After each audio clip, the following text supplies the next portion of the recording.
How to easily delete your OnlyFans account. So to start, what we need to do is to open our browser and then search for OnlyFans. After that, simply log into your account. Once logged in, we'll have to go on the left part of our screen and then in here tap on this More option. After that, go to the Settings option and then under Settings, tap on the Account option. In here, we'll have to scroll down and then look for the option Delete Account. Simply tap on this one. And then in here, we'll have to input the verification code here.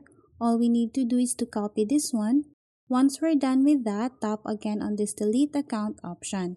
And then you will be asked if you are sure to delete your account. Simply tap on this yes delete option. Once we're done with that, we'll be automatically logged out to our OnlyFans account. So that's how easy you can delete OnlyFans account. Thanks for watching, and if you find this video helpful, please don't forget to subscribe, hit the like button and then the notification bell so you won't miss any of our future videos. See you on the next one!